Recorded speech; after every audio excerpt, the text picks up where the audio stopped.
Hello and welcome to another edition of News Showcase. I am Priya, Tamil Nadu's first artificial intelligence news presenter. The Ministry of Home Affairs requested that the National Investigation Agency take over the Karnataka Police's investigation and look into the potential bigger plot behind the Rameshwaram Cafe blast, which occurred a few days ago.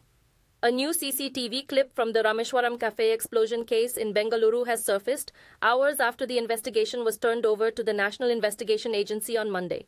The suspect is seen getting off a Bengaluru Metropolitan Transport Corporation bus in the most recent CCTV footage. Sources claim that investigations are underway into the networks of at least 4 Karnataka-based terror suspects.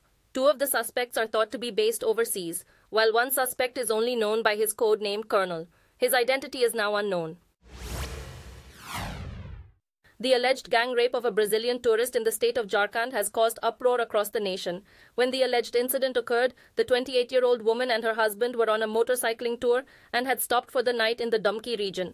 According to the police, they are looking for 3 additional guys and have taken 4 into custody. The men's identities, who are also charged with assaulting the woman's partner, are still unknown. Before coming to India a few months ago, the couple had ridden their motorcycles throughout different regions of Asia. The Supreme Court on Monday harshly criticized DMK member and Tamil Nadu Minister Udayanidhi Stalin for his remarks against Sanatana Dharma, stating that he ought to be aware of the repercussions of his words as a minister. Judges Sanjeev Khanna and Dipankar Datta of the Supreme Court told Stalin's attorney that, "You're not just a layperson, you serve as a minister. Be aware of the consequences." Representing Stalin, senior attorney Abhishek Singhvi said that he was only asking for the clubbing of several fires that had been lodged against him across 6 states, not that he was defending his client's comments. He was instructed by the Supreme Court to file an appeal with the respective High Court. The plea hearing has been postponed until March 15th by the Supreme Court. A radical shift is occurring in the beautiful hills of Jammu and Kashmir's Udhampur district. Keval Kumar, a farmer from Dahanu village, has revived the manufacturing of chemical-free jaggery by embracing modern processes instead of the old ones. Kumar, who had previously relied on antiquated methods, switched to modern techniques 4 years ago after learning about the PMFME scheme offered by the Department of Horticulture. Inspired by the plan, he set up a jaggery factory in his hamlet, using a tractor to extract sugarcane juice instead of a labor-intensive process that took a lot of time and increased production. Nestled in the charming Budgam district, Dudhpatri resurfaces as a beacon of natural splendor, luring visitors from all over to its snow-kissed embrace. This popular tourist site turns into an ethereal landscape after recent snowfall, capturing the hearts of travelers with its tranquil landscapes and spectacular panoramas. Travelers from all over the world are drawn to Dudhpatri to enjoy its unspoiled beauty because it offers an amazing winter wonderland experience, complete with thrilling skiing excursions and peaceful stroll through snow-covered meadows. Dudhpatri's distinct topography and convenient location make it an ideal destination for individuals looking for adventure and leisure in the breathtaking scenery of nature. Pre-wedding festivities are being held in Yamnagar, Gujarat, of Anant Ambani, the youngest son of Reliance Industries chairman Mukesh Ambani, and Radhika Merchant, the daughter of entrepreneur Viren Merchant. Many Indian and foreign performers are performing at this star-studded event. Bollywood stars Shah Rukh Khan, Salman Khan, Amir Khan, Arjun Kapoor, Anil Kapoor, Tiger Shroff and Aditya Roy Kapoor are among the esteemed attendees. They have all congregated in Jamnagar to take part in this momentous and beautiful occasion. Rajinikanth, the South superstar, has now joined in the festivities on Sunday. Paparazzi captured Rajinikanth's arrival in Jamnagar, the star of Jailer. Rajinikanth strolled with his family and entourage while sporting a light blue t-shirt and grey pants. He even waved to the paparazzi outside the airport.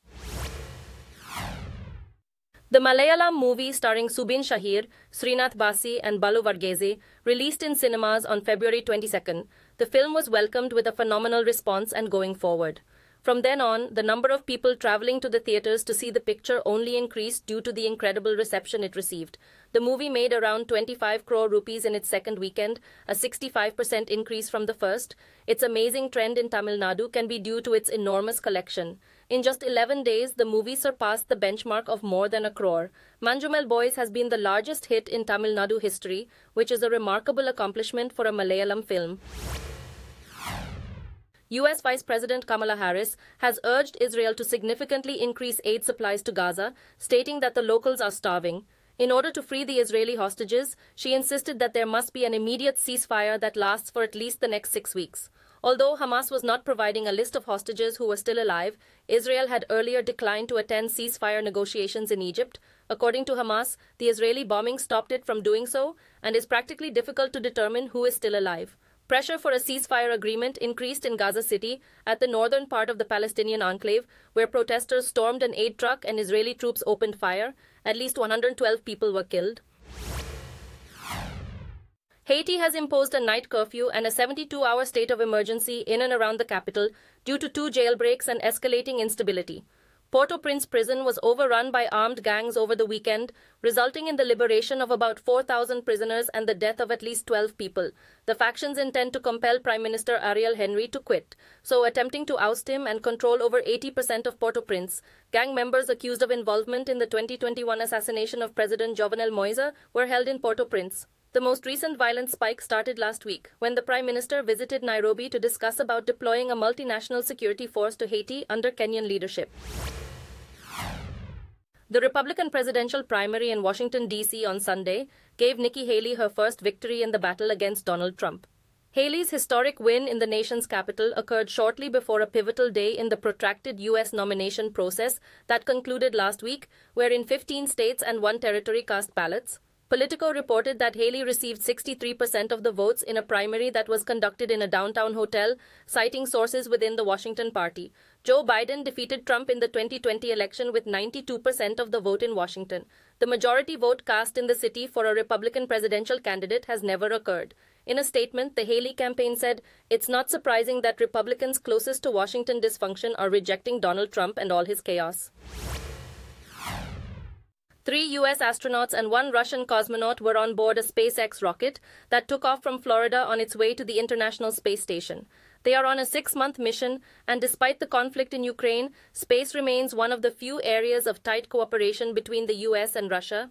As it is not feasible to produce artificial human organ replicas on Earth, their research will involve doing so in order to study degenerative illnesses in a low-gravity environment. Leading the expedition is American Matthew Dominic, who is flying into space for the first time with Russian Alexander Grebenkin, and fellow American Jeanette Epps and physician Michael Barrett, the other crew member, visits the ISS for the 3rd time. Nissan Leaf electric car owners have accused the company of abandoning their vehicles after it announced that its app would no longer function for older models.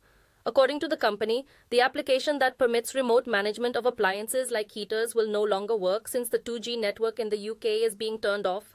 This will no longer be available for about 3,000 Nissan Leaf and ENV200 vehicles manufactured before 2016. The buyers were upset since they did not anticipate it to be withdrawn. As the market expands, experts anticipate that more electric vehicles will be impacted by this problem. One of the biggest cities in the world, Mexico City is a huge metropolis with around 22 million residents that is currently experiencing a severe water issue. Climate change exacerbates a complicated web of problems that include physical difficulties, unplanned urban growth, and aging infrastructure that is prone to leaks. Several neighborhoods have suffered from a lack of water for weeks, and there are still 4 months left for the rains to start. Authorities have placed significant restrictions on the amount of water that can be extracted from reservoirs. As a result of insufficient rainfall and protracted droughts, Mexico City is largely dependent on its overused aquifer, which supplies around 60% of the city's water needs, but also adds to the worrisome 20-inch yearly subsidence rate of the area. Thank you for watching. I am Priya, Tamil Nadu's first artificial intelligence news presenter. Do tune in, same time tomorrow, for a roundup of the latest news and updates in India and around the world.